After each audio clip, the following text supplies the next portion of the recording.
Shalom, salam sejahtera bagi kita semua. Puji Tuhan, oleh karena kasih setia dan kasih karunia-Nya yang berlimpah-limpah kepada kita, maka pada saat ini kita dapat berjumpa lagi untuk merenungkan dan mempelajari firman Tuhan. Firman Tuhan yang akan kita renungkan saat ini terambil dalam Mazmur pasal 65 ayat 1 sampai ayat 14 sesuai dengan bahan MTPJ Sinode Gemim tanggal 9 sampai 15 Juli tahun 2023. Bunyinya sebagai berikut. Nyanyian syukur karena berkat Allah. Untuk pemimpin biduan, Mazmur Daud, nyanyian. Bagimulah puji-pujian di Sion ya Allah, dan kepadamulah orang membayar nasar. Engkau yang mendengarkan doa, kepadamulah datang semua yang hidup karena bersalah. Bila mana pelanggaran-pelanggaran kami melebihi kekuatan kami, Engkaulah yang menghapuskannya. Berbahagialah orang yang Engkau pilih dan yang Engkau suruh mendekat untuk diam di pelataran-Mu. Kiranya kami menjadi kenyang dengan segala yang baik di rumah-Mu, di bait-Mu yang kudus. Dengan perbuatan-perbuatan yang dahsyat dan dengan keadilan Engkau menjawab kami. Ya Allah yang menyelamatkan kami, Engkau yang menjadi kepercayaan segala ujung bumi dan pulau-pulau yang jauh-jauh. Engkau yang menegakkan gunung-gunung dengan kekuatan-Mu, sedang pinggang-Mu berikatkan keperkasaan. Engkau yang meredakan deru lautan dan gelombang-gelombangnya dan kegemparan bangsa-bangsa. Sebab itu orang-orang yang diam di ujung-ujung bumi takut kepada tanda-tanda mujizat-Mu. Tempat terbitnya pagi dan petang Kau buat bersorak-sorai. Engkau mengindahkan tanah itu, mengaruniakannya kelimpahan dan membuatnya sangat kaya. Batang air Allah penuh air, Engkau menyediakan gandum bagi mereka. Ya, demikianlah Engkau menyediakan. Engkau mengairi alur bajaknya, Engkau membasahi gumpalan-gumpalan tanahnya. Dengan dirus hujan, Engkau menggemburkannya. Engkau memberkati tumbuh-tumbuhannya. Engkau memahkotai tahun dengan kebaikan-Mu. Jejak-Mu mengeluarkan lemak. Tanah-tanah padang gurun menitik. Bukit-bukit berikat pinggangkan bersorak-sorai. Padang gurun rumput berpakaian kawanan kambing domba. Lembah-lembah berselimutkan gandum. Semuanya bersorak-sorai dan bernyanyi-nyanyi. Saudara-saudara yang Kristus kasihi, pengucapan syukur adalah perayaan gerejawi yang berkaitan dengan hasil pertanian, peternakan, dan usaha lainnya.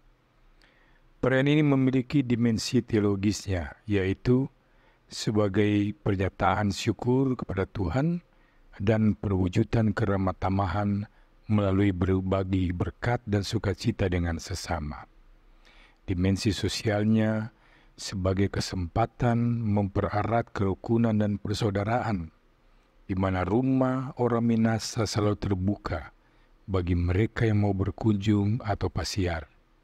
Serta dimensi ekonominya, yaitu menjadi ajang wisata kuliner yang menyajikan cita rasa masakan lokal serta merangsang pertumbuhan ekonomi atas produk lokal. Sayangnya, perayaan ini telah bergeser dari akar budaya gerejawi. Dari ucapan syukur atas panen atau berkat Tuhan menjadi tradisi yang mengutamakan pengecapan.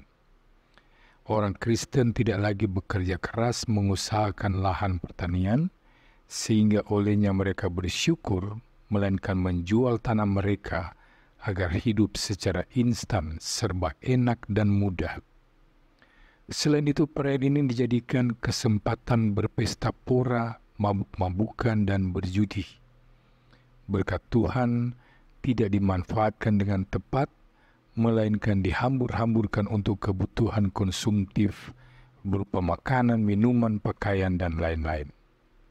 Dan demi gengsi, orang harus mengeluarkan jutaan rupiah, bahkan ada yang terpaksa berhutang, kredit, dan menggadaikan miliknya.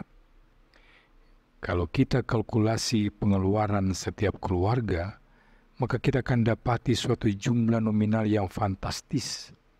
Ada sekian miliar uang terkuras habis untuk belanja, serta belum dihitung dengan bahan bakar minyak, kendaraan yang berjam-jam mengalami kemacetan.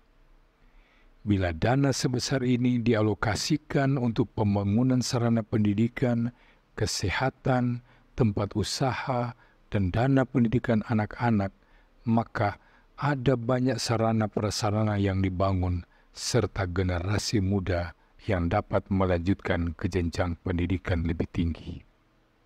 Saudara-saudara, Mazmur pasal 65 ayat 1-14 merupakan Mazmur ungkapan syukur dan pujian kepada Tuhan yang diungkapkan oleh penulis saat perayaan pengucapan syukur karena tindakan dan kemurahan Allah terhadap umat-Nya. Dalam bacaan ini, Daud percaya Tuhan akan mendengar setiap permohonan umat-Nya, bahkan mengampuni setiap kesalahan. Oleh sebab itu, umat harus merespons dengan menepati nasar yang telah diucapkan, dalam pengertian umat harus menepati janji untuk hidup sesuai dengan kehendak Tuhan. Daud memuji Allah karena Dia telah menjawab doa umat-Nya, berlaku adil sehingga semua orang takut dan bersorak-sorai untuk kasih karunia yang dinyatakannya. Tuhan bukan hanya menjawab doa, tetapi kasih dan kebaikan-Nya dinyatakan melalui tanah yang subur, panen yang berlimpah, serta memberkati bumi ciptaan-Nya.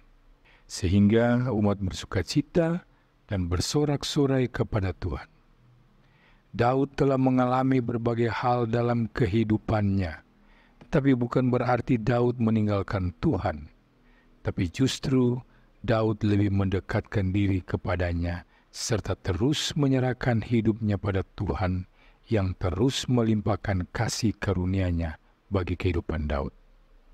Dengan demikian, firman ini mengajarkan kita untuk pertama, bersyukur karena berkat Tuhan harus diawali dalam persekutuan umat di bait Allah atau di gereja dengan korban syukur yang berkenan kepadanya.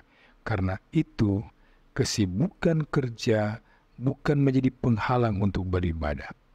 Korban syukur atau janji iman serta nasar yang dipersembahkan harus dipersiapkan sebagai pemberian yang terbaik, bukan dari sisa uang belanja atau hasil kerja yang ilegal seperti korupsi, judi, dan lain-lain.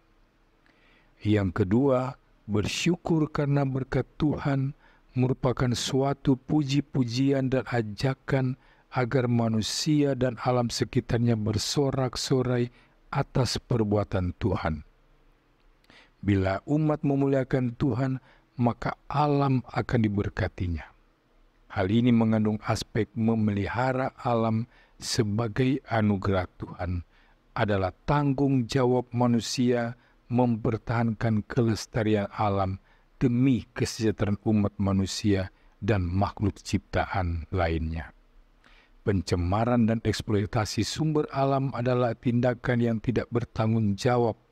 Alam menjadi tandus dan manusia kehilangan sumber kehidupannya. Yang ketiga, bersyukur tidak diartikan sebagai upaya memenuhi selera yang menyenangkan, biar resesi asal resepsi, yang mengutamakan gaya hidup konsumtif, melainkan upaya menata dengan mengusahakan tanah dan mengelola berkat Tuhan yang mendatangkan kesehatan kehidupan hari ini maupun esok. Kita harus mengubah cara pengelolaan berkat yang sifatnya kekinian, kalau ada tada kalau habis harga, menjadi keakanan, berakit-rakit ke hulu, berenang-renang ke tepian, yang berorientasi pada ketersediaan dana untuk kebutuhan vital di masa depan, sehingga tahun-tahun kehidupan dimahkotai oleh kebaikan Tuhan. Yang terakhir, pengertian pengucapan syukur yang identik dengan pengecapan harus diberi penekanan kepada sarana kesaksian tentang kekudusan hidup, etos kerja, dan diakonia. Kekudusan hidup berarti tidak dicemari dengan pesta pora, minuman beralkohol, atau judi. Etos kerja berarti membangkitkan semangat kerja, cerdas, giat, dan tuntas, serta aspek diakonia yaitu membangun dan mempererat kebersamaan untuk saling melayani dan berbagi kasih sehingga semuanya memuliakan nama Tuhan. Tuhan Yesus memberkati kita semua. Amin.